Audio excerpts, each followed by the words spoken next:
interrupting the live before. Like I was having real technical difficulties, and I just needed to get them to get it resolved. I'm sorry for the time that I've taken off. Yeah, I'll be waiting for you guys to come around. Let us discuss some of the things that we need to discuss here. Thank you so much for your patience. Thank you so much for your time. I appreciate you all. So big, so big. You're so big in my heart. You're so big in my heart. Thank you so much.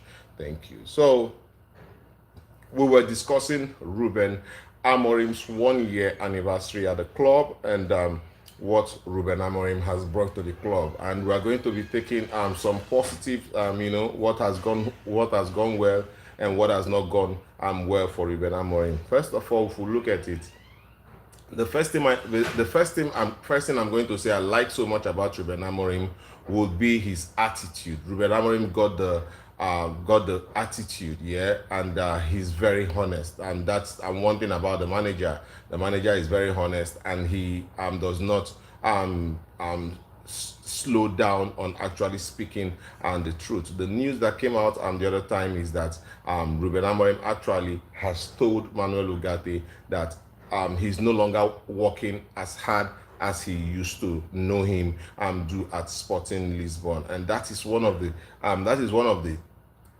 best things you can do for a player, to let a player know that, okay, I know what you used to be at Sporting CP. You are no longer that which you used to be at Sporting CP, and that is the honest truth. And he's going to, and it looks like it is actually going to be it's actually certain right now that Ruben Amorim will be replacing Manuel Ugarte either in January transfer window or in the summer. Yes, that's what I think. I think that Ruben Amorim might have actually got tired of Manuel Ugarte, because when you look at it, Manuel Ugarte is not giving Manchester United anything attacking wise or defensive wise. He's not giving Manchester United anything, and that is actually a big problem for Ruben Amorim, because his Ruben Amorim transitional play is hugely dependent on very mobile midfielders, athletic midfielders that can move with the ball, run with the ball, pick out,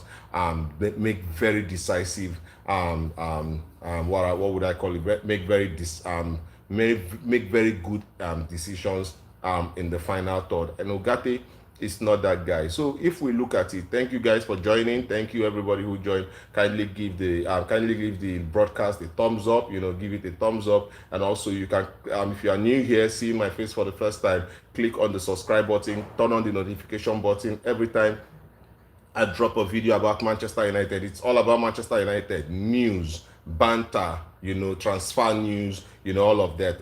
I'm going to say today to you that Ruben Amorim is 1 year at the club yesterday. Yes, November 11th was the first first time we hired Ruben Amorim. November 11 last year, 2024, and this year 2025 November 11 makes him 1 year at the club, and we are discussing the impact of Ruben Amorim after 1 year. What has Ruben Amorim done really well at the club? So you can give this live broadcast a thumbs up. Thank you all for joining. I appreciate you guys.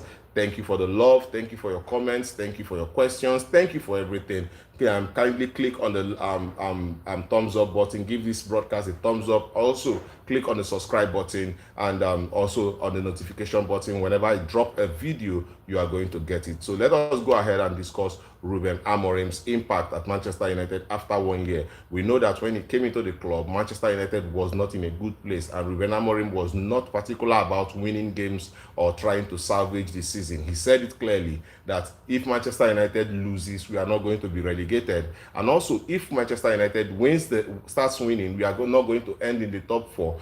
And the challenge for Manchester United is to get into Europe. So the only route to get into Europe right now will be the Europa League, and Manchester United actually went through the Europa League and played in the final, but the winning was not to be. So if you understand it clearly, you understand that Ruben Amorim in that first season, in that first half of the season, he knew what he wanted to do, and he did not stop at it. He tried to implement his philosophy. He talked about the philosophy of the club. He talked about the mentality of the players at the club, and also he talked about the ambition of the club. And then finally, he talked about the culture of the club. And all of these things were things that Ruben Amorim made sure that he was going to change. When you look at the culture of the club, you know how the training culture, you know, the recruitment culture, and all of those things, how we bring in players, the type of players we bring in, and how we train, and all of those things. Ruben Amorim said there was a lot of mistakes in that part,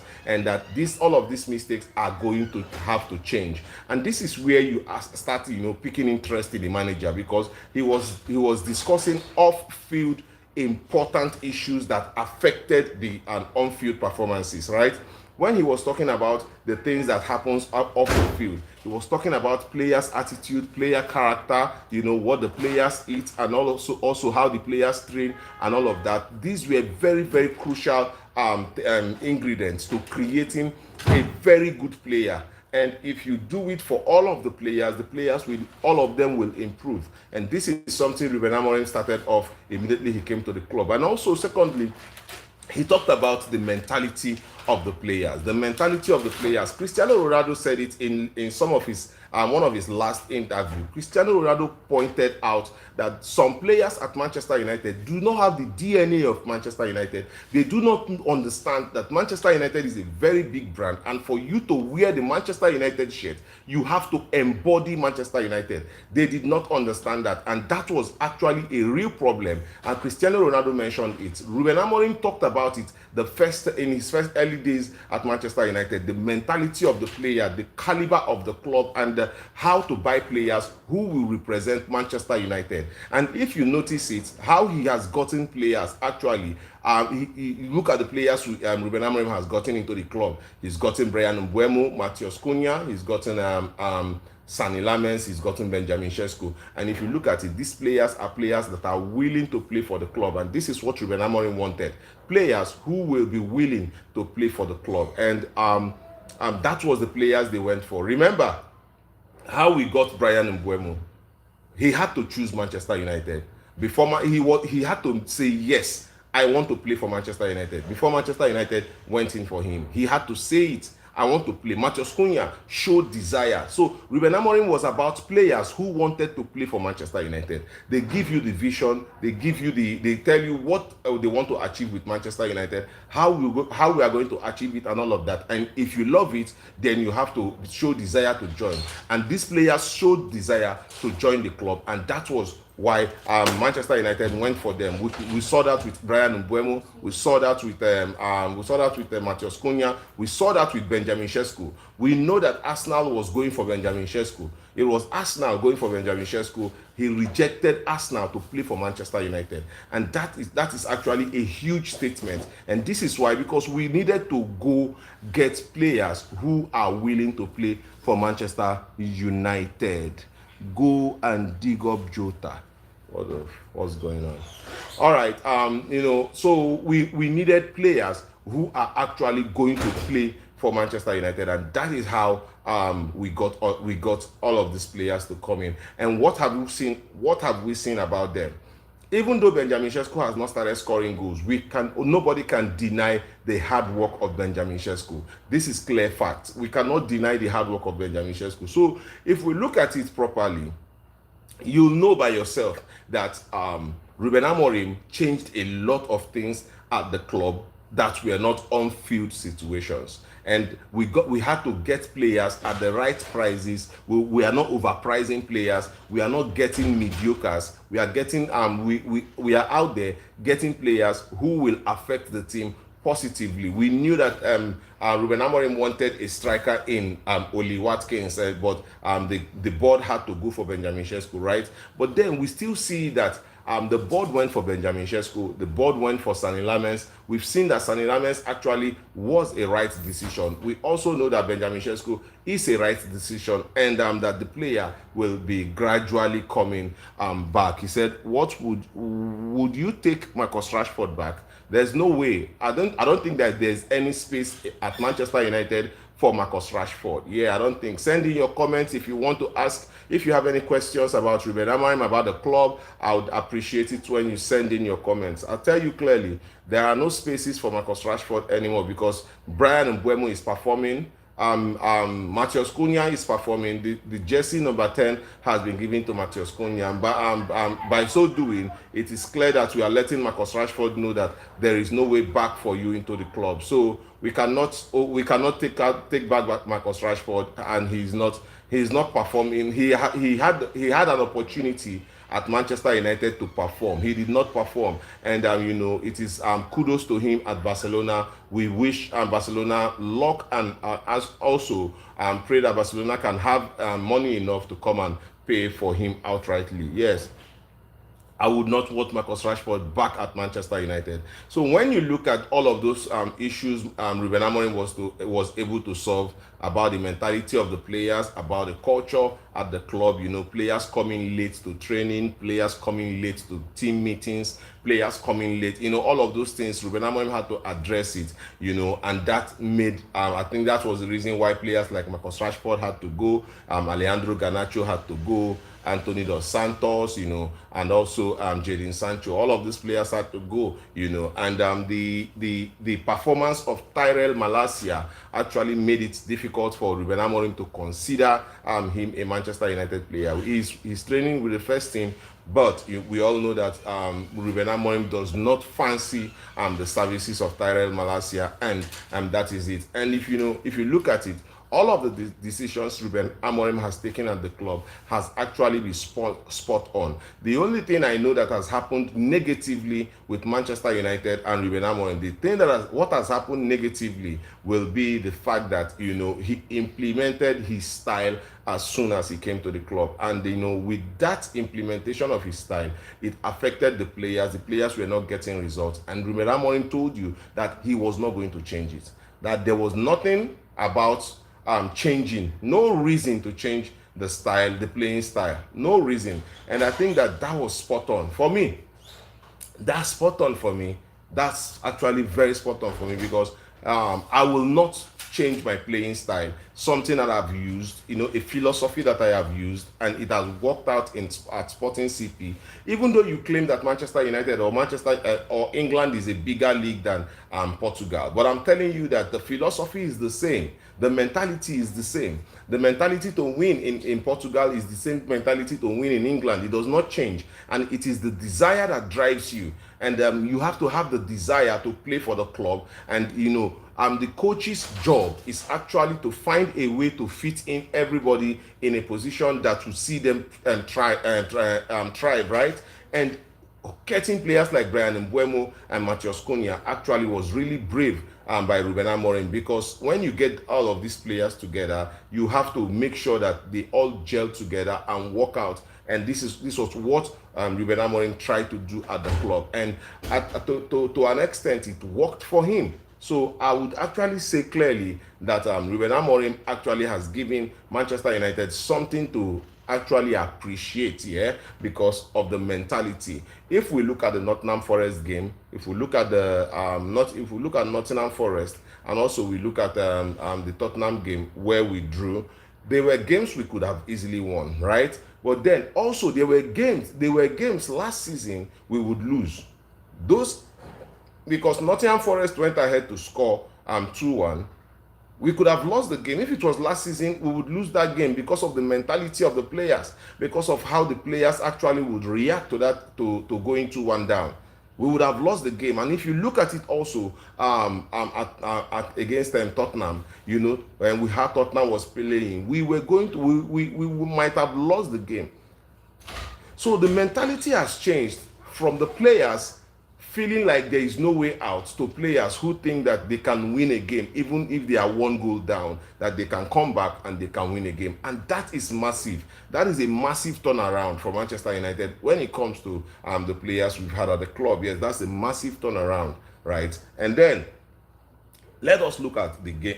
If we look at last season, he lost. I mean, Ruben Amorim lost a lot of games last season, because of all of the things, and seeking European qualification through Champions League. That was how Ruben Amorim lost a lot of games last season, because he was seeking qualification through Champions League, right? And that made Manchester United. Ruben Amorim himself gave up on the on the league, actually, wanting to finish top of the league, maybe in the 10th position, or in the 7th position, or in the 12th position. He said it clearly that he's not going to pursue the league, because no matter what happens, he's not finishing fourth. He's not finished, and he's not relegating. Even if we win the games, we are not going to finish in the 4th position, and we are not going to be relegating. So there was no reason why he would have been fighting to win games in the Premier League. He concentrated on the Europa League, and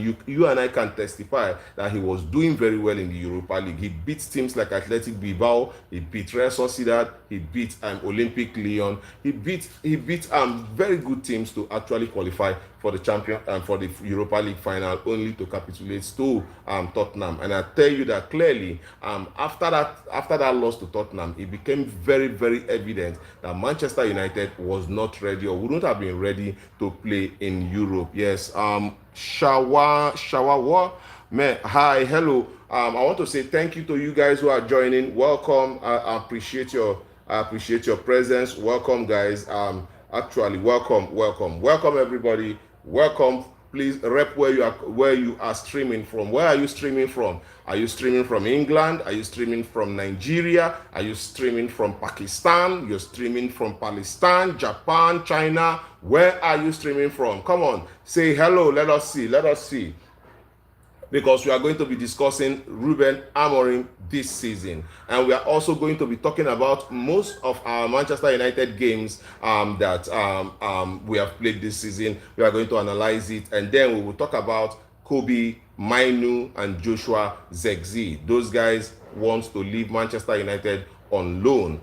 Why do you think that we should be letting them go on loan? Do you think that it is a wise move to make? All of that we'll be discussing here. But first of all, give the live a thumbs up. If you're seeing me for the first time, give the live a thumbs up. This is a Manchester United fan channel. Everything we do here is Manchester United. Give the live a thumbs up, and also click on the subscribe button. Subscribe to the channel. Click on the notification button, because everything here, Manchester United, it's actually very, very interesting here. It's a lot. We have a lot of lovely topics to talk about. Ruben Amorim, we are discussing today the players move from Manchester United, loan moves and all of that. We are going to be analyzing them one after the other. So guys, it is very wise to actually give the video, the live broadcast, a thumbs up. Also, click on the notification button. We drop our videos back to back every day for news, transfer news,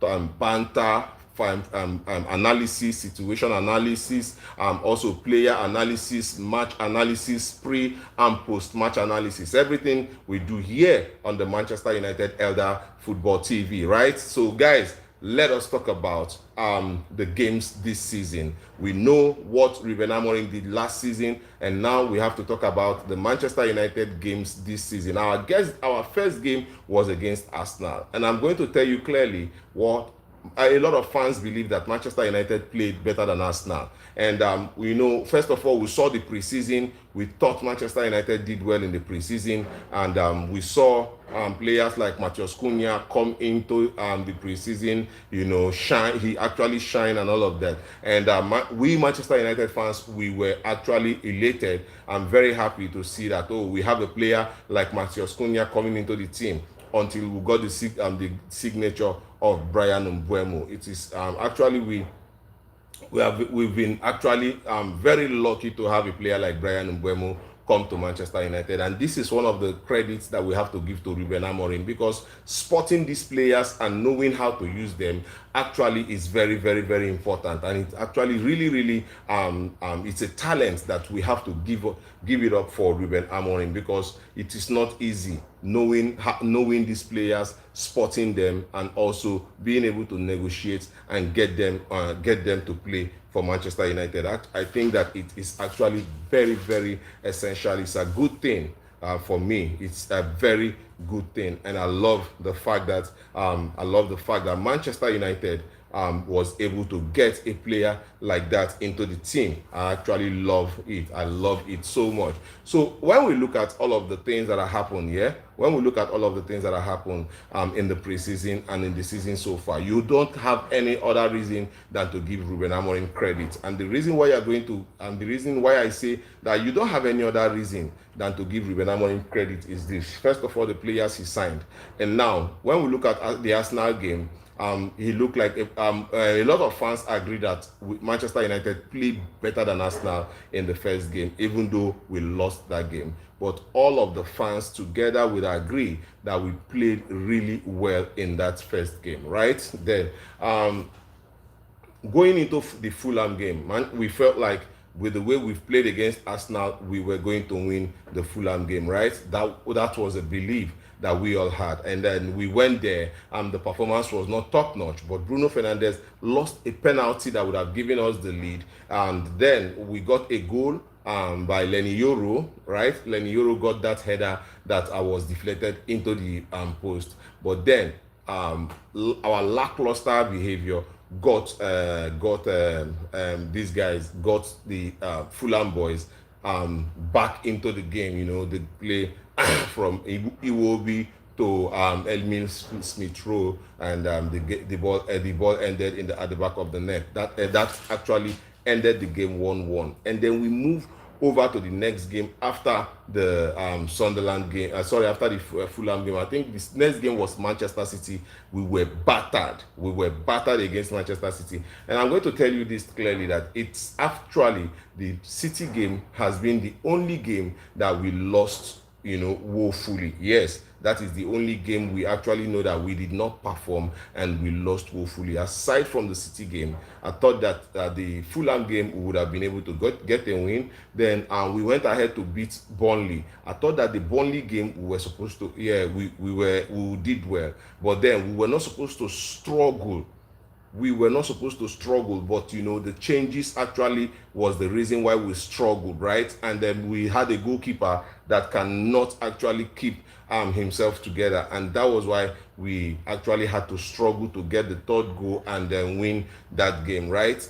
After the game against Burnley, then we played Brentford, where we lost woefully. The Brentford game was one of the games that upsets me a lot, because not like Brentford did anything special, but it was all individual errors. I don't think that with Sani Lamens in goal, Igor Thiago would have gotten the goals that he got, against Manchester United. If we look at it, Harry Maguire was slow to reading the game. He was very slow, and he was actually involved in 2 of the goals, right? Yes, Harry Maguire was involved in 2 of the goals. He was really, really bad. He was really, really abysmal, in 2 of the goals. Yes, Jeremy Wama, yes, this is a Manchester United fan. My name is Elder, and I'm a Manchester United fan. Yes, Jeremy. And this is Man United Elder TV, and we are discussing 1 year of Ruben Amorim's anniversary at the club, right? So hello, Jeremy. Thank you for joining. If you're seeing this channel for the first time, click on the subscribe button, click on the notification button. Give this live give the live broadcast a thumbs up, and we'll keep talking about Manchester United and Ruben Amorim. Against Brentford, I thought that if we had Sani Lamens in goal, I don't think that Manchester United would have lost that game, because I don't think that Brentford would have even scored, because all of the goals we saw Brentford score against Manchester United are actually very cheap goalkeeping error goes, like the first one against and when Igo Thiago got off Harry Maguire. Harry Maguire was too slow, couldn't catch up because we were playing the high line, right? And then the second goal, also Harry Maguire couldn't catch up because we were also playing the high line again. And he couldn't do all of that. So I just felt like, man, there is nothing we could do in that game. There was nothing Ruben Amorim could do in that game because clearly clearly Harry Maguire was not doing well, in that game, and it was a problem. And if you look at what these guys, what is their name, Aitaibe India, what he did in that game against Brentford, you will just know that we were not supposed to lose that game. We were not supposed a goalkeeper like Sani Lamens in goal. I don't think that these guys Brentford would have scored the goals that they did. But then that had to go, and we saw that the next game Ruben Amorim had to make changes.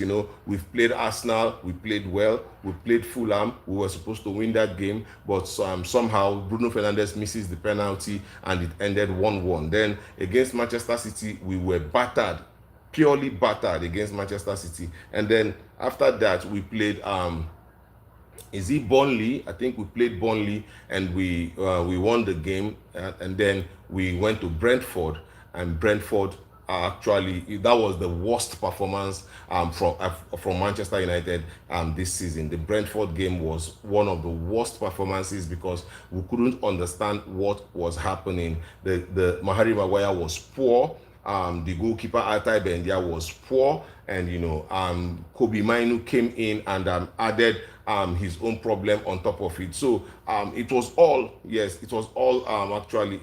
wrong, right?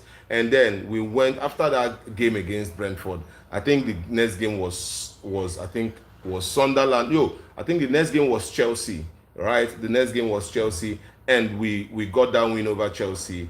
We got the win over Chelsea, and I think that we draw one other game, I don't know, but then we got the win over Sunderland, then we got another win over Liverpool, then we got the win over Brighton. And when you look at it, we got, as in right now, in 5 games, Manchester United is unbeaten in 5 games, and that is massive.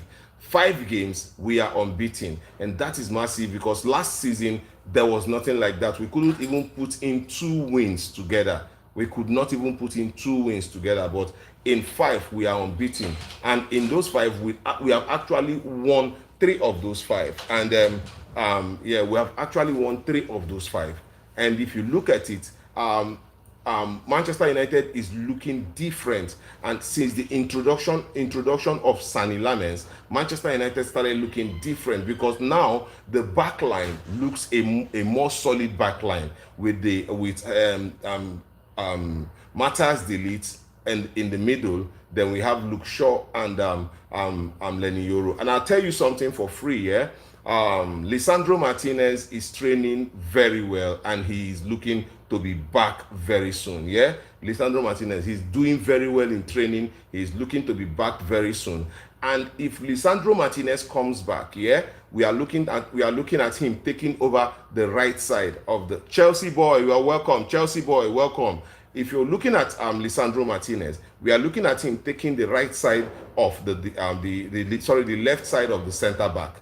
If Lisandro Martinez takes the left side of the center back, and we have Matthias De Ligt in the middle of the center back, who actually I think has that leadership quality to play in that position, then he has an upper hand against Maguire because he has speed, he can return, he can track back, he can actually get into the last ditch tackles and all of that. And Matthias De Ligt in the middle, then we will see Lenny Yoro play on the right side of the defense, and that actually will look really, really good for Manchester United, right? Then that might see Luke Shaw go into the wing back position, and we know what Luke Shaw brings to Manchester United in that wing back role. Luke Shaw, if he's fit and very well, that he's world class. We know that Luke Shaw is world class if he plays in that wing back position. That might just see Dogu learning off Luke Shaw. We will not have to be relying on Dogu every time, because Dogu also is very young and prone to so many mistakes. If we look at the Liverpool game, Dogu comes in, makes an error, and Liverpool scores. If we look at the Brighton game also, Dogu comes in, makes an error, and Liverpool gets a goal. Naeem, welcome. Naeem, welcome. It's nice having you here. I actually appreciate your presence. So when we look at it, if we look at the games where we take out maybe we take out the players in the wing back position and we bring in Dogu. Dogu creates a mistakes. And then Brighton and Hove Albion score. He does it against the Liverpool, and Liverpool gets the goal. So, bro, it's been 4 weeks I haven't watched you. Do you know? But then I used to I come on live. Yeah, I come on live. I don't. I actually probably maybe because of time. So give the broadcast a thumbs up, and also click on the the subscribe button. So whenever I come on live, you are going to be notified. Also, you can also you can also give share the live, share the live to a lot more people, so that we can have a lot more bigger community. And every time I come on live, I'm going to see you. And if you join the fan channel, become a fan of the channel, you actually get exclusive videos from me. You will get shout outs from me. You will get all of the benefits that comes with being a member. Also, you can send stickers, you can send in super chats, super thanks, and all of that, and all of this will actually create an avenue for you to always get the alerts or get the notification whenever I come live, because it's Manchester United and we discuss everything Manchester United here. So I am going to apologize. I am sorry. Namaste. I am sorry. Sorry, guys. So I have a question. Do you know that if or was we will be I really did not understand that. But then let us continue what we were talking about, right?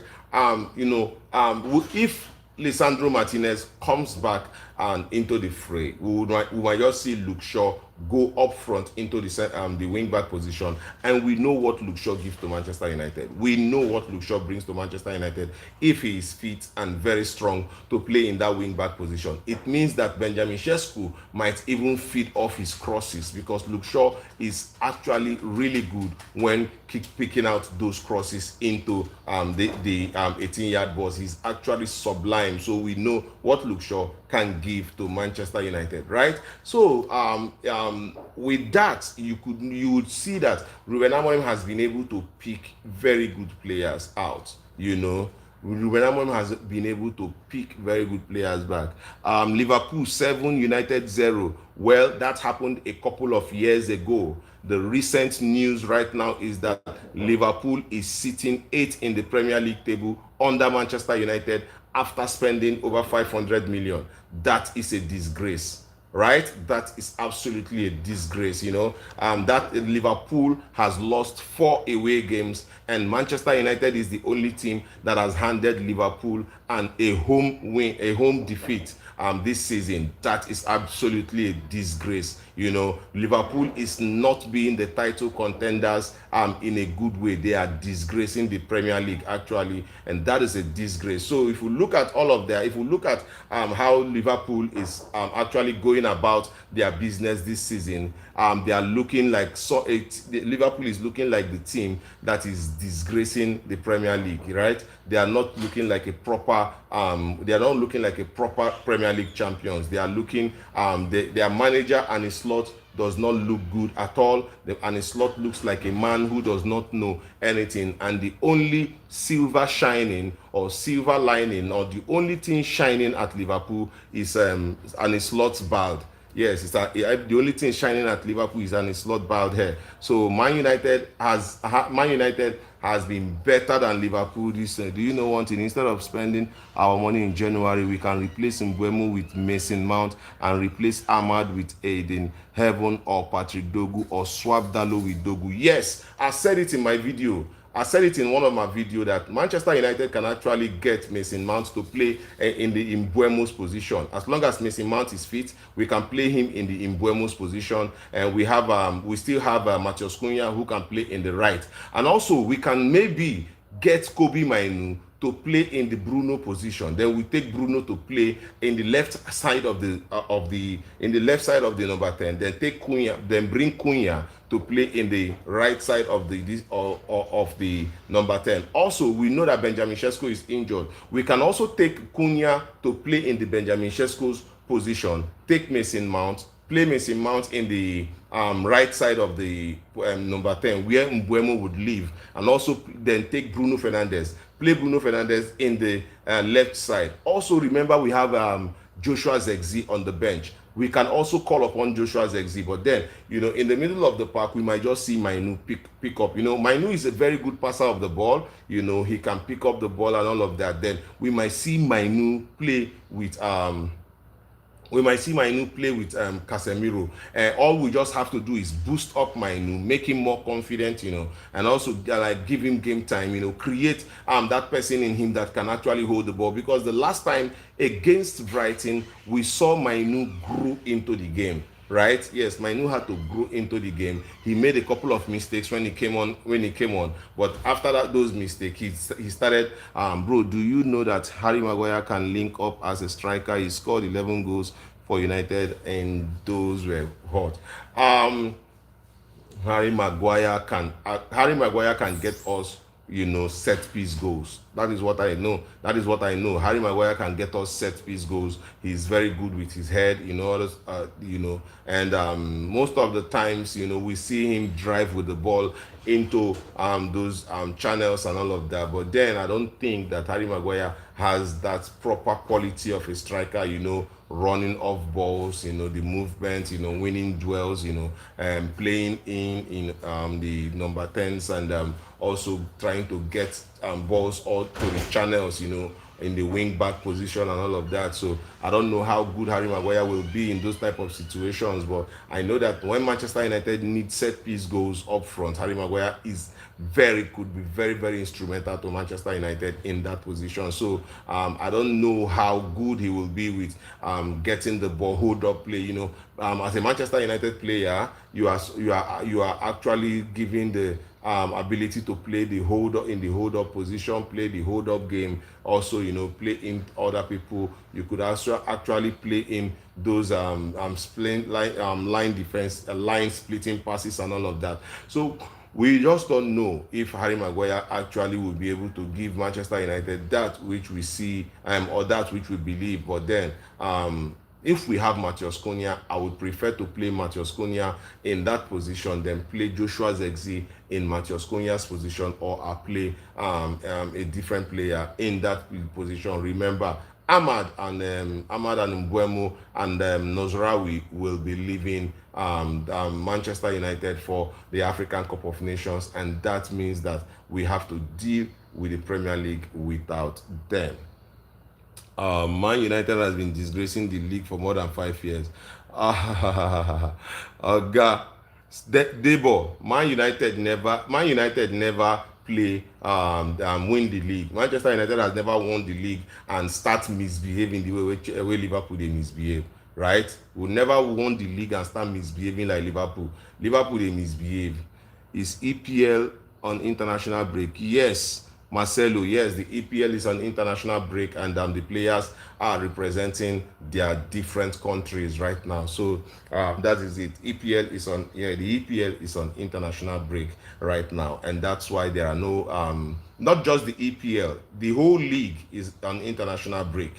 I think the European leagues, the Italian Serie A, I think the French Ligue 1, I think the La Liga, and the Premier League, and also the Portuguese League, the Belgian League. I think all the leagues across Europe are actually on international break. Yes, and they will be back in 2 weeks' time. So that's the point. So guys, Um, Overall, how do you rate How do you rate Ruben Amorim?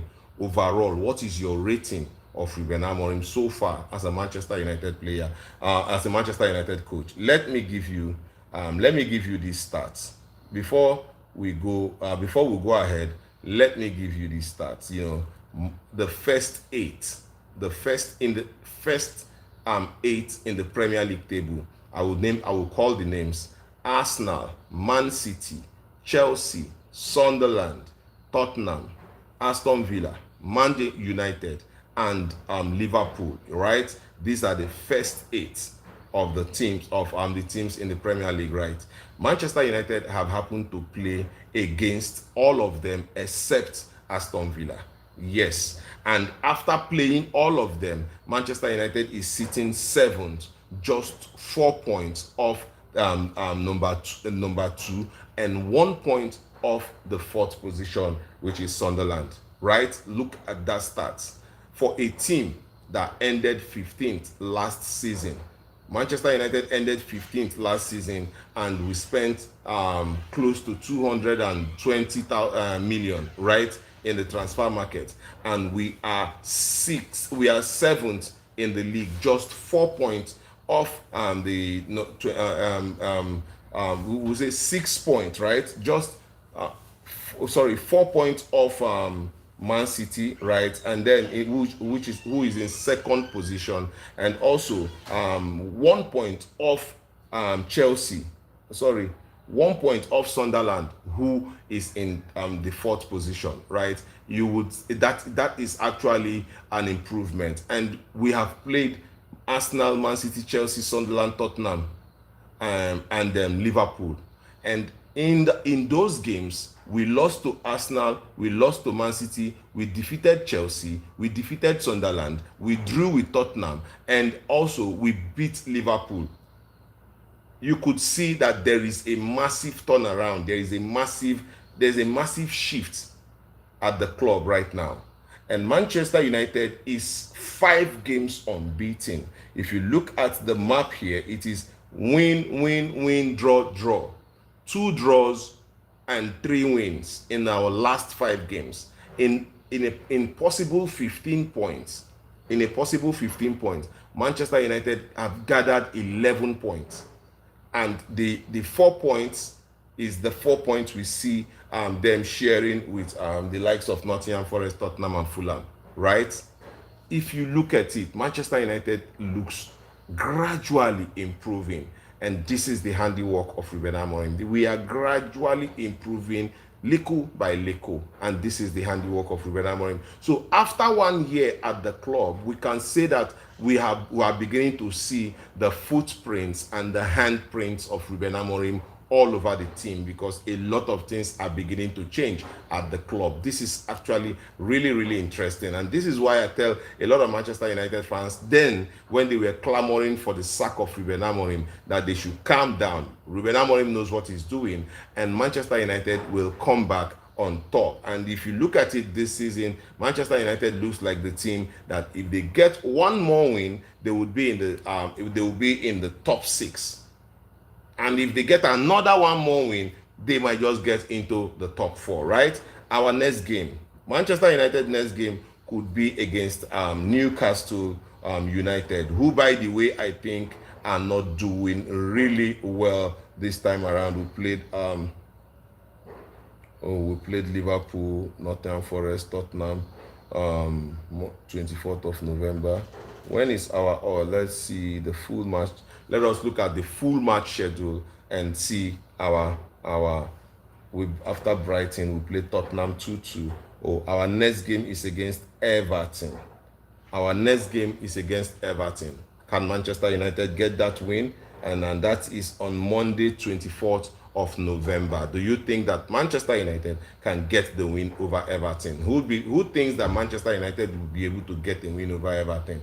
Where is Everton on the Premier League table? Let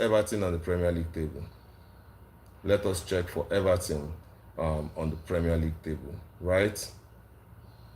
Let us see where Everton is on the Premier League table.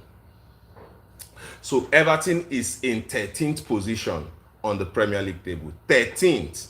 And let us look at their form so far. Their form so far, they have 2 wins, 2 losses, and 1 draw in 5 games. 2 wins, 2 losses, and 1 draw in their last 5 games. And Manchester United have 3 wins and 2 draws in their last. So automatically, when you look at it, Manchester United should be looking the team with the upper hand to actually get the win. And I think that Manchester United actually will be.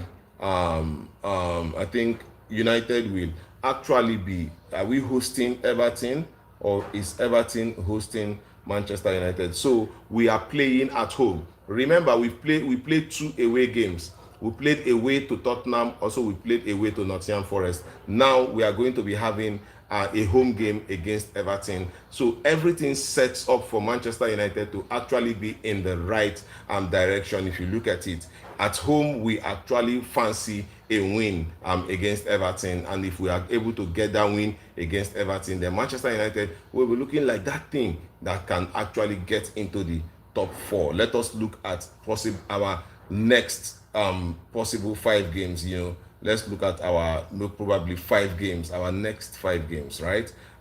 We have a game against Everton, then we have a game against Crystal Palace, which is away. We are going away to Crystal Palace. Yeah, we are going away to Crystal Palace. Then Manchester United looks like a team that is going to get results, and it's clear. It's looking really clear. Manchester United is looking like a team that is going to get results. Yes, we are looking. Manchester United is looking really good, like a team actually that will get results. We are playing Crystal Palace next after we play Everton. I want to pull up a complete schedule of the games that we will be having, right? We play Crystal Palace, and we play Everton first, then we play Crystal Palace. After Crystal Palace, we are going to be playing West Ham also at home. We will be playing West Ham at home, and Wolves will playing away, Aston Villa away. Like, we have games that we can win, like shaping up. Actually, we have games that we can win. Actually, honestly speaking, we have games here we can win. We draw 2-2 against Tottenham Hotspur, where we can actually win. Now look at the game against Everton. They are 13th in the table, while we are 7th, and we can actually get, with the momentum Manchester United is in right now, I think that we have that balls to actually get a win over Everton. And Crystal Palace, I know, will be a tough game. We don't know what we can expect from there. They have very good athletic striker in this guy. What's that their striker's name again? They have a very good and athletic striker. The team is actually really strong, and they have a very formidable, very good midfield in the place of Adam Wharton and Hughes. They are playing really, really good football. So that is the game I probably might worry about. Then West Ham, I think that we should be able to get over West Ham, over Wolves, and over Aston Villa. I think that we can be able to do that. Let us look at the games. Then Newcastle, that is this. We have that on 26th of December. Then 30th of December, we will be playing Wolves. So our last game for this year will be against Wolves, right? And we are going to be playing Newcastle before that time, Aston Villa before Newcastle, Wolves before. Wow, we are going to be playing Wolves 2 times in December. We'll be playing Wolves in 8th of December.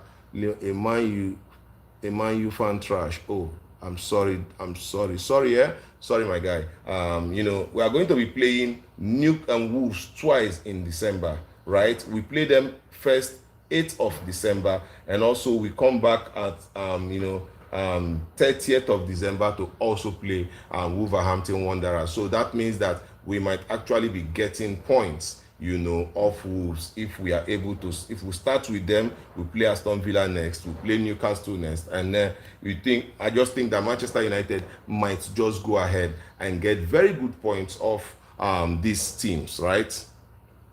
That is what I feel. We might just go ahead and get very good points against these teams, and Manchester United might just become the team. Yeah, we might just become the team to watch this season. I'm telling you, a lot of people are writing off Ruben.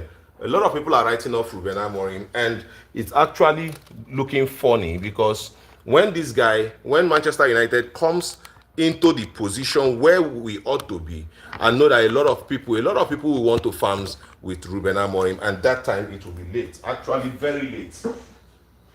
It's going to be actually really late. Yeah, it's going to be actually really late by the time you decide that you want to be farming Ruben Amorim, because in this position where Manchester United is now, Ruben Amorim actually looks like the man who is going to do the job for Manchester United, right? So that is it clearly. He says, when was the last time Man United won the league, bro? Manchester United won the league. The last time Manchester United won the league was in 2013, right? Does that answer your questions, bruh? Does that answer your question, bro? The last time Manchester United won the league was in 2013. Yes, that was the last time we won the league, 2013. And that was when Alex Ferguson retired as Manchester United coach, right? That was the time Manchester United, Alex Ferguson retired as the Manchester United coach. Then David Moyes came in, took over. It was not a good spell for David Moyes. Manchester United had to get rid of him. David Gill at the time, bringing in Ed Woodward, and Ed Woodward came in. There we got I think, who was that? I think it was Louis van Gaal. We got Louis van Gaal. We got Mourinho. We got Ralph Rangnick. Ole Gunnar Solskjaer. You see, listen, we got a lot of managers to come to Manchester United to help salvage the situation, but then we've not been able. But you cannot compare Manchester United to Liverpool. Yes, you say, what's up, Ninja? Thank you so much. The Bond. Welcome to see. If you're just joining the live, you can give it a thumbs up. Also, you can click the subscribe button, click on the notification button, because I tell you that we discuss everything Manchester United here. We hear recently that Kobe Mainu wants to leave Manchester United on loan so that he could actually get game time before the World Cup. So what do you guys think about that? I want to get your opinion about Kobe Mainu leaving Manchester United on loan. We know that if Kobe Mainu has to leave Manchester United on loan, he would want to go to a place where he will get game time. Do you think that Kobe Mainu should might actually see off this World Cup to become a better player? Because Manchester United it will not be easy for Manchester United to let Kobe Mainu go, and these are the reasons. Manchester United are short in quality players, and if we look at what we have at the bench, we have Altay by India on the bench, who we think is not good enough to even be a bench member at Manchester United. We have Kobe Mainu, we have Joshua Zexi on bench, we have Emmanuel Ugarte on the bench. I think we have Dogu in many cases on the bench. We have who again? If you look at these players, you cannot measure the quality of these players to we cannot measure the quality of these players to the players that are on the field playing for Manchester United. None of these players on the bench can actually measure up to the players like Bruno Fernandes, Casemiro, Matheus Cunha, Brian Mbeumo, Amad Diallo, Luke Shaw, Matthias De Ligt, Lenny Yoro, Sani Lamens. You cannot. We have poor quality on the bench, very poor quality. And these are some of the reasons why, if Manchester United, if Ruben Amorim makes if Ruben Amorim makes changes, the other team actually gets an upper hand, because we have poor quality. The quality at Manchester United on the bench is poor, and that is a very big letdown for Manchester United, because I'm telling you that we cannot operate in that manner. Manchester United would not be able to even qualify for Europe with this type of bench. No, it is actually abysmal. Because, well, let me clear you. Look at it from this corner. Manchester United actually have conceded more when they make changes, especially when they take off Casemiro. Manchester United have conceded more when we take out Casemiro, and that is a very big problem, and we need to tackle it. It's something that has to stop, because Casemiro is the only quality in midfield that we have. We do not have any other quality midfielder aside from Casemiro, and that is dangerous for a club like Manchester United. If you look at Arsenal FC, they have Declan Rice, they have Zubimendi, they have players who can play. They have Christian Nogard, who can play in the middle of the park and actually be very, very good for them, right? And that is not prevalent with Manchester United. If you look at Arsenal, they have Gabriel, they have Saliba, they have Mosquera, and they have other defenders that can come in. Calafiori can come in as a CB. Julian Timber actually can come in, also play as a CB for Arsenal, and they have the bench that can bring in other very good defenders into the squad. Manchester United does not have this quality of players, and that is a letdown for a club as big as Manchester United. Acknowledging the fact that we are still building a team. Yes, Manchester United is building a team. Ruben Amorim knows what he wants, and in January we might be looking at getting a midfielder to at least help. If I was the board, if I was Ineos, Glazers, whoever it may be that is responsible to sign the check, I think I would just be spending on a midfielder. I think I'd be trying to get two midfielders. If I can get two midfielders, I will do that, because that is actually the best way I would have to go, to getting midfielders. But aside from that, I don't think I would want to spend any money in January, But then if I can get in two midfielders, maybe a wing back, a proper wing back, then we can spend money in January also. I think so, because if you look at Bruno Fernandes, who actually is the best signing post Sir Alex Ferguson, I think he came in January. He came to Manchester United, I think January of 2020 season, and he has been the best player for Manchester United. So we can actually get in. Hello, Sid Scott Jr. I don't know how to pronounce your name. Hello. So if you look at it, we can go ahead and get in very good midfielders in January, because we've done that with we've done that with Bruno Fernandes, and it has worked perfectly for us. So Kagla, okay. Kagla or Sagla, whichever. Kagla, Sagla, welcome. I appreciate you. Your best Man United fan. Thank you so much. I appreciate you. This is a club we love. Yeah, this is a club we love. Manchester United is our club. We love Manchester United from our name, Kagla. All right, from Turkey. Up Turkey. Are you Galatasaray fan? Are you a Galatasaray fan?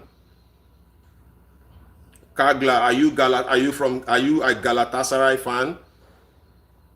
You are Fenerbahce. Are you Fenerbahce? Oh, Besiktas. Oh, all right. Besiktas is good. Besiktas good. But I love Galatasaray because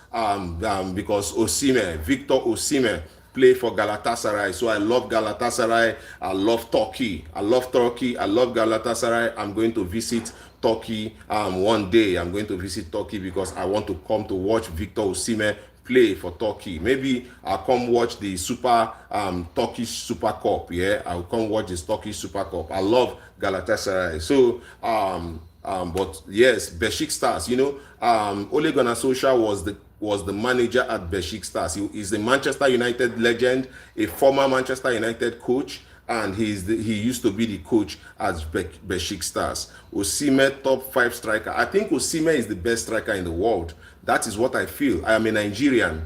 right? And I love Victor Osimhen, but I think he's the best striker in the world. He's the highest goal scorer in the Champions League right now with lesser games. So I think that Osimhen is the best striker in the world. Nobody comes closer. Nobody comes closer. Osimhen, double gun salute Osimhen. Osimhen is the best striker in the world. So guys, tell me, what questions do you have?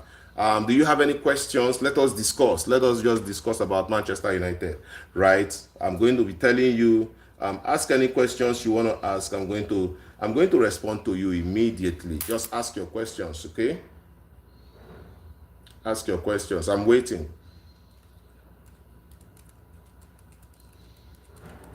I am waiting. Ask your questions. Yeah, Osimhen is the best striker in the world. For me, Osimhen is the best striker in the world. So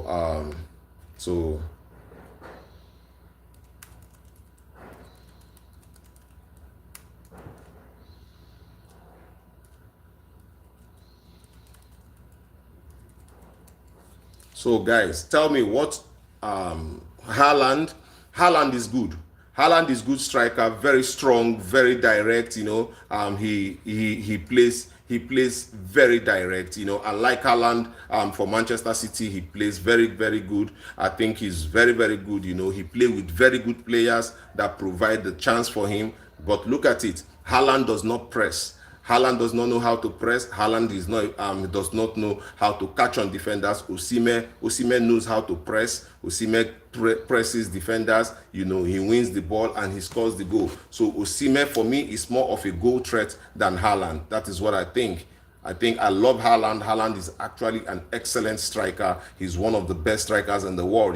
When you mention Haaland, you mention Kylian Mbappe, and you mention Victor Osimhen. And I think that Osimhen is the best among the three of them because Osimhen actually has that ability to score goals. He scores headers. He scores with his right. He scores with his left. He can do everything. He can tackle, he can defend, he can mark. He's very, very strong. And that's why I like Victor Osimhen. He's very strong, not because he's Nigerian, but because he is a very, very good striker. He went to Napoli.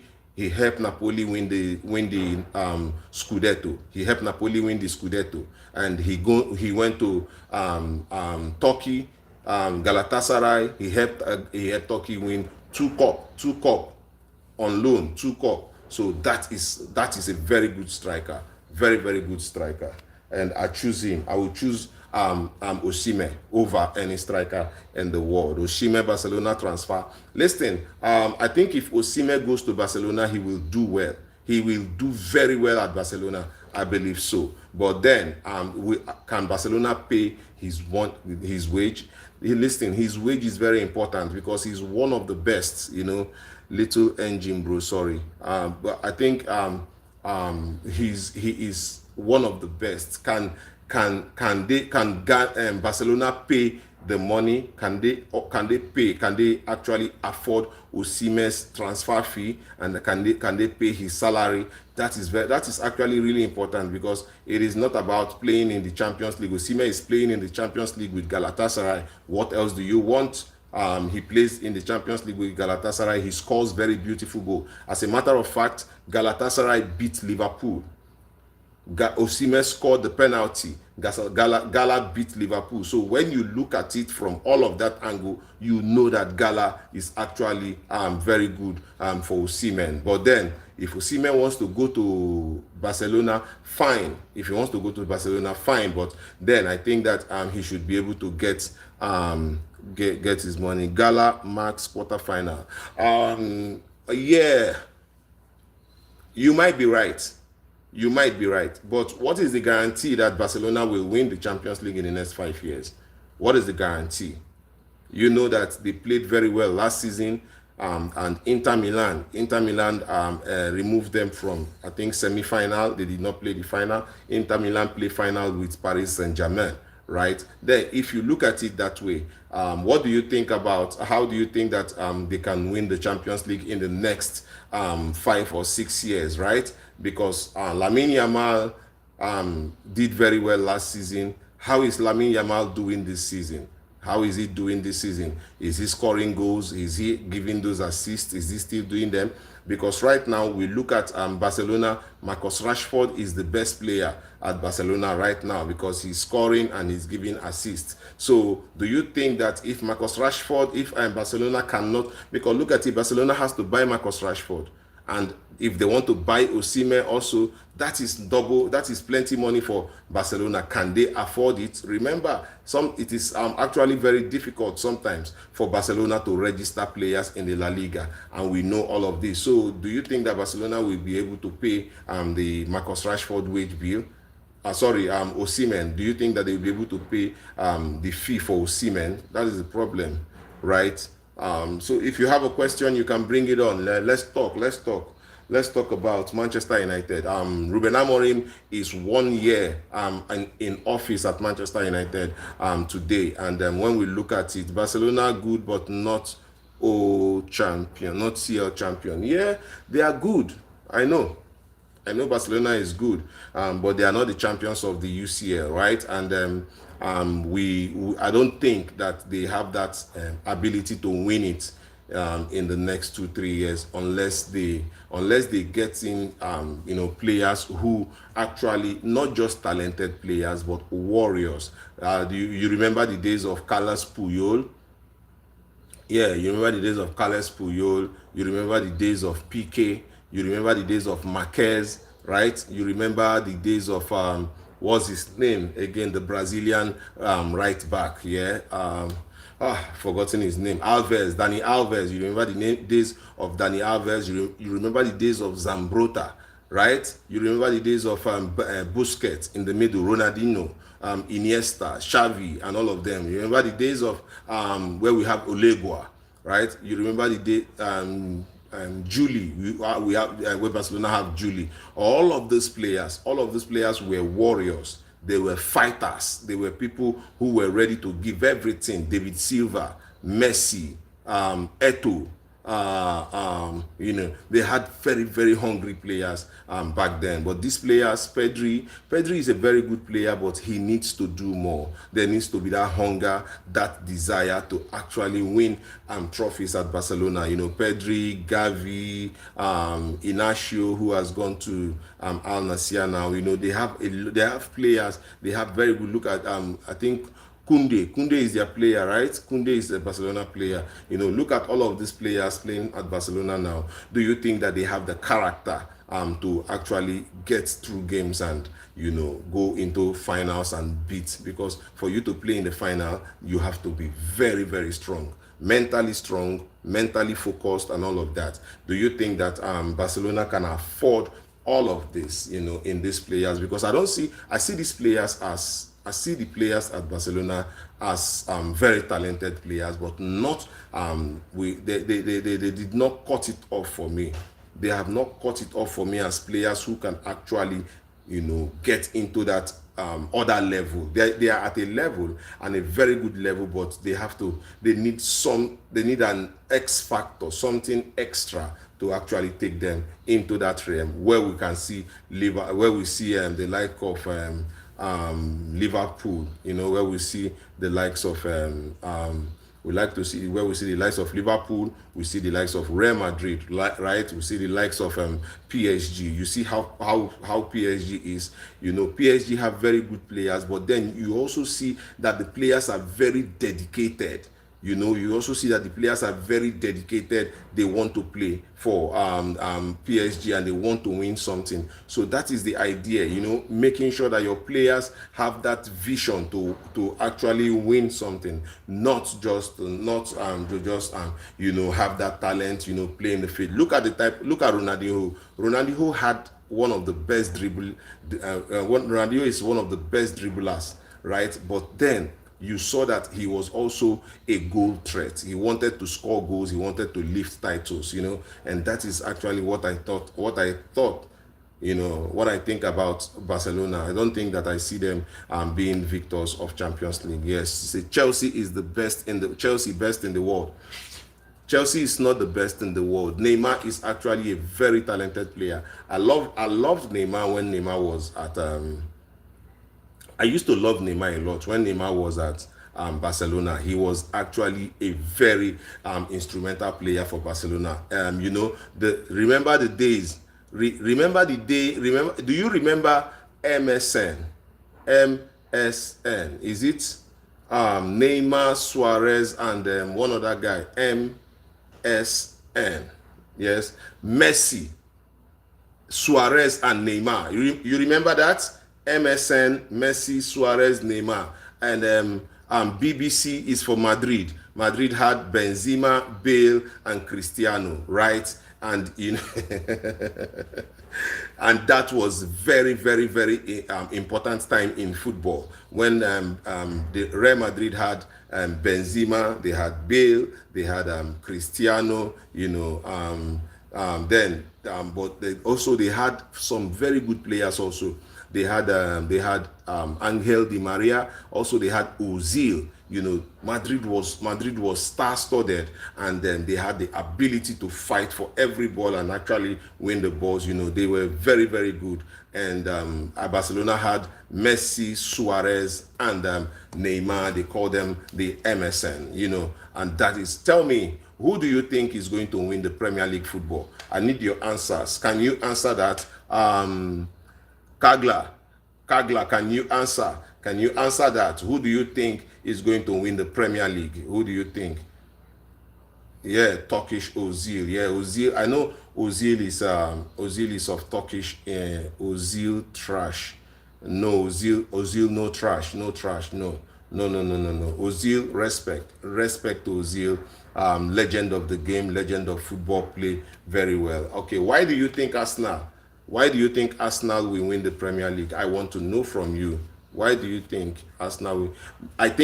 For me, I think City will win the Premier League because City have proved it time and time again because they can come from behind and win the league. They have done it against Liverpool. They've done it against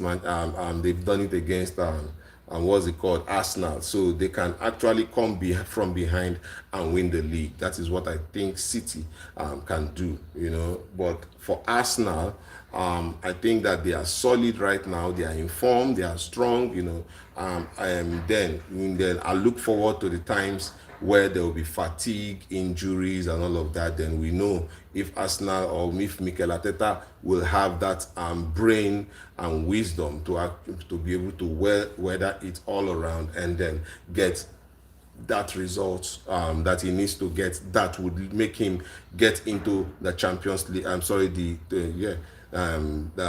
Premier League winning very vet money. Isaac Kekes Ekitike. Very money. See, listen. Isaac Kekes Ekitike, that cost Liverpool a lot of money. But I don't think that they are living up to the standard at this point. I think that Liverpool is not in form, and I think the manager is the problem. I think, yes, the Liverpool manager is the problem. I don't think, I feel like the manager does not know what he's doing. That is my personal opinion. I think that the manager is not tactically in depth. You know, his tactical ability is not deep. So I feel like he does not know what he's doing. I think so. Yeah, I think so. Exactly. I don't think Arne Slot is good. I think he does not know what he's doing, and that is a big problem for Liverpool right now, because Liverpool might not be able to. Yeah, I don't think Liverpool might be able to defend the title properly. They don't have the ability to defend the title. They are in eighth position. Manchester United is ahead of Liverpool. Can you imagine that? Manchester United is ahead of Liverpool. That is actually an abomination, because Manchester United did not even spend the amount of money Liverpool spent. So we have no right actually to be on top of a team that finished first last season. After finishing first last season, what else did they do? They went ahead to invest over 500 million pounds in the league, and after investing that amount of money, then 10 games into the new league, they are sitting in the number 8 position. Manchester United is ahead of them. I'll tell you the teams that are ahead of Arsenal, Liverpool now, so you know that you know the level of embarrassment where Liverpool is at this time. Liverpool is an embarrassing club right now, and I want to show you the level of embarrassment for Liverpool right now, because it does not look good. It does not look good. I'll show you. I would have to explain it to you so that you understand it. Yeah, you understand it better. Listen. I just need you listen. Arsenal is on top of the league, right? Last season, Arsenal came second, right? Man City is second in the league. Last season, I think Manchester City came fourth, right? They are second this season. Chelsea, I thought Chelsea was among the top 4, top 5 last season, right? In fact, let me bring it out. So that I would not have to be guessing it. I don't have to guess it, right? 24, 25. 24, 25 season. So let us not guess it. So this is the 24, 25th season. Let me call it out for you now. Liverpool finished first, Arsenal second, Man City third, Chelsea finished fourth. Beautiful. Then it is Newcastle, Aston Villa, Nottingham Forest. Now let me go back to the new season. Now this new season, Arsenal is first. Arsenal finished second last year. They are first here. Manchester City is second. Manchester City finished third last year. They are here. Chelsea is third now. Chelsea finished fourth last season, right? Sunderland is fourth. Sunderland is fourth in this season's league table. Remember, they just came back from relegation, right? If you look at it, if you remember, they just came back from relegation, right? They just came back from relegation. And now, I want to also show you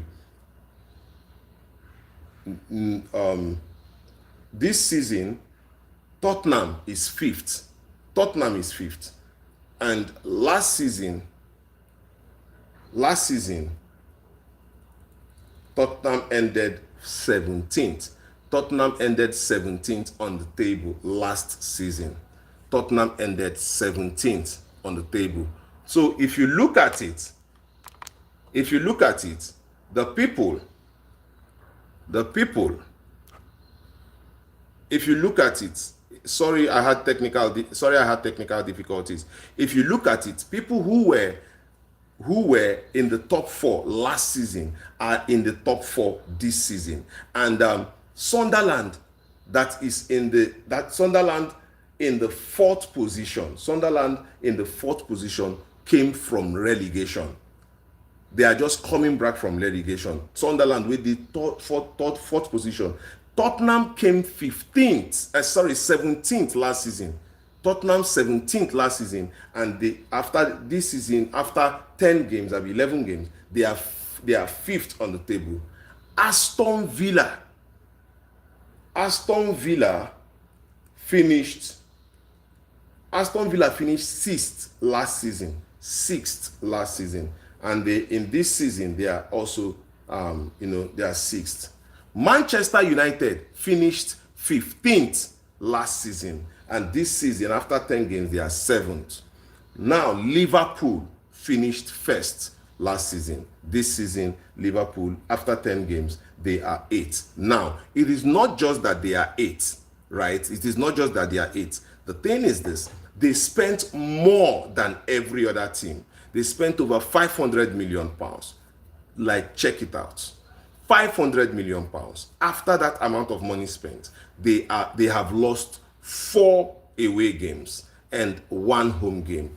That automatically puts them away from the title race. Now, do you understand why I tell you that Liverpool is actually a disgrace to the Premier League? They are a very big disgrace, because look at what they are doing today. And Slot looks like a man that does not understand the job. Liverpool is looking like a disgraceful team because they are nowhere near what they should be doing this season. I thought that Liverpool this season, with the amount of money they spent this season, I thought that they will be firing on all cylinders. But it was clear. It was clear. It was clear. I said it in the beginning of the season that Liverpool was not going to be able to repeat what they did last season. And the reason why I said that was when I saw them selling Nunes. You get at least I saw them sell Nunez, and I saw them sell what was his name, Luis Diaz. When they sold Luis Diaz, it was actually so I felt bad for them because they had no reason selling Luis Diaz. He was one of the best players. Salah, Luis Diaz, Konate, and Van Dijk. Right, Salah, Luis Diaz, Konate, and Van Dijk, they were actually outstanding, last season. And why did he sell Luis Diaz? And that was the moment I realized that this manager has a problem. Already, he's gotten Ekitike. How can you go and get Ekitike? He gets Ekitike, and then he still wants to spend 120 million pounds on Isak after getting Ekitike, who has come into the season, into the league, and is performing. But you made sure you had to go and spend that amount of money on Isak. Now Isak is here. He is not Isaking because he's not done. He did not do the pre-season, and it is all affecting him at this point. And you see the pattern at which Liverpool play, it is going to be difficult for Isak actually to start getting goals from how he runs. I think that at Newcastle, it was a case of, at Newcastle, for Isak, it was a case of system. The system suited Isak because everybody actually worked for Isak to score. Yes, he's a lead-out shooter, he's a lead-out finisher, he's actually a very smart finisher. But then, when you look at it, the system was built for Isak to progress, Isak to succeed, right? It was not, and it is not the same at Liverpool. Now, with Liverpool is a different setup, and this setup is not going to favor Isak unless Isak has to adjust his style of play, communicate more. They have to actually go into drills to actually know they have to work so hard for them to be able to get into the pattern and style that they want to play. So guys, I think that you understand that. You understand why I say Liverpool actually is not the guy. This season, Arsenal, City, United live, I think that Manchester United will be able to qualify for Champions League football this season. I am actually very confident that they are going to qualify for Champions League football this season. And the reason why I'm confident of that is because of the manager, not the players. It is because of what I've seen the manager do actually. And I think that when the manager is very good and he actually has the ability to get his players rounded and grounded, I think that manager will be able to do lots of things. And if I'm looking at Ruben Amorim, he's that type of guy that tells you exactly what he feels about you. Now, he's very honest. He has no problem with you. He tells you exactly what he feels about you, and he does not mess around or miss it. That's why I like him, and also he's very quick at spotting problems. When we talked about when we talked about Matheus Cunha and Joshua Zexi being the same style of player, and there was no reason, because of the less games we have to play. We are playing lesser games, and the lesser games we are playing actually is not giving us a lot of time to test other players or give other players chances to play, because listen, it is just the Premier League that we are playing for now. And if you actually want to say, okay, let's rotate the squad and let us give Kobe Minu time to play, let us give Zexi time to play.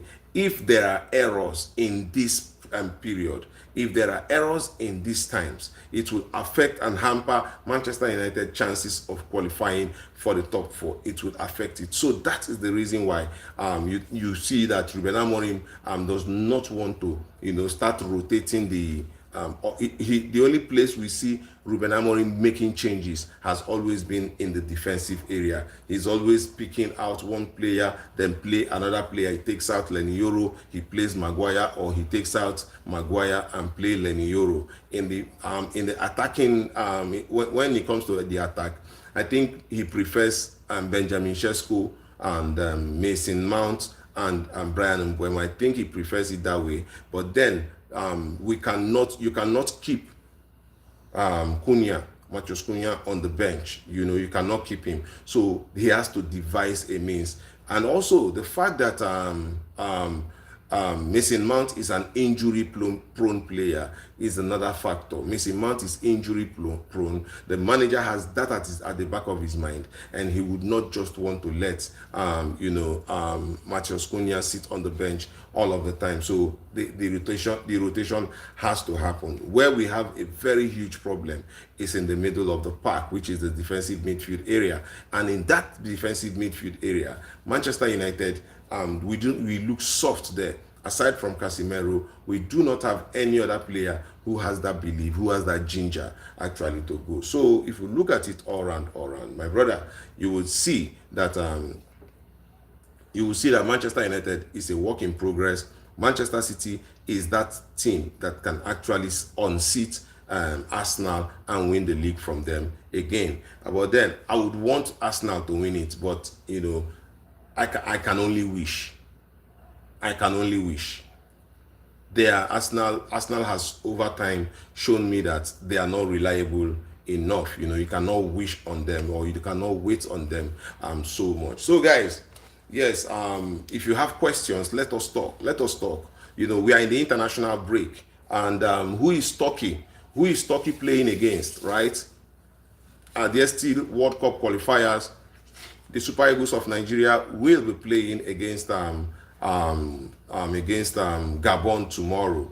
Yes, that is what is happening tomorrow. The Super Eagles of Nigeria will be playing against Gabon tomorrow, and we know there is a lot of news about unpaid allowances and all of that. But then we just hope that the Super Eagles might just be this season. Arsenal, we might just look at it that Super Eagles might not just have that.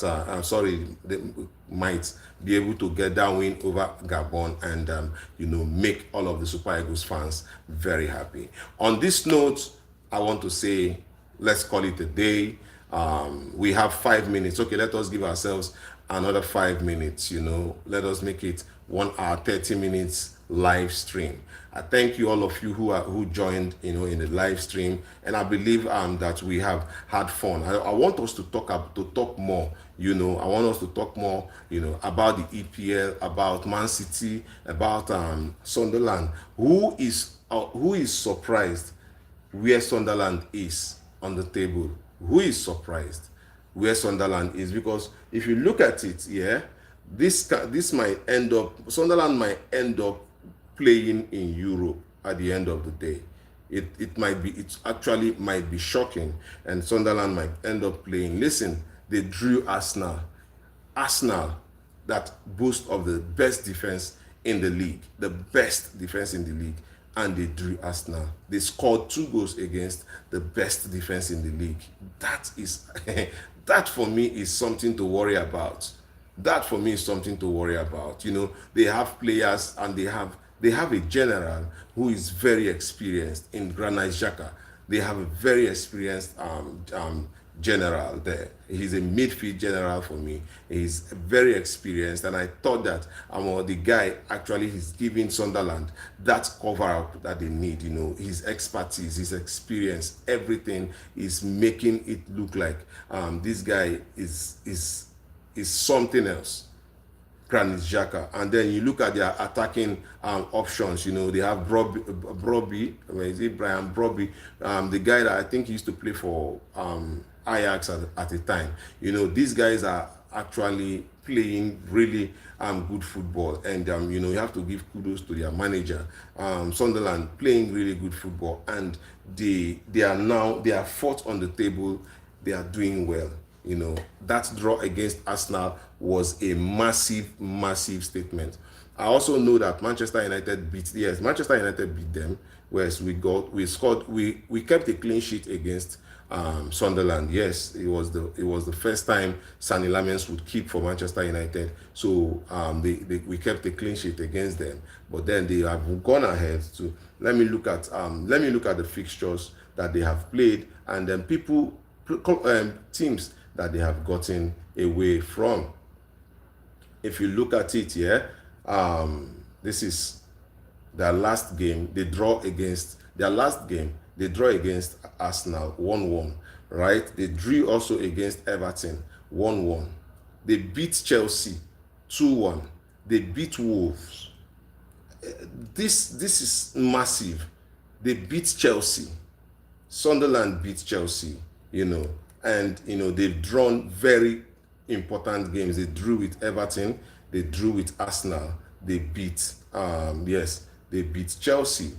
Manchester United beat them, of course, but they beat Nottingham Forest 1-0. So when you look at this, they drew with Aston Villa 1-1. When you look at them, it is not just about the fact that they are fourth in the position. They are putting in good results. They are winning some very high profile games, and also they have a ability to stake their own claim. Sunderland. So guys, I think that they deserve to be in the fourth position, and we can just hope that they continue like that. I want them to continue. I want to see a new team in that top four. So guys, it was nice being here, hanging out here with you guys. I love you so much. Thank you for your love. Thank you for your patience. Thank you for listening to me. Thank you for joining. I appreciate you guys 100%. On this note, I'm going to say salute. I'll see you again in my next live.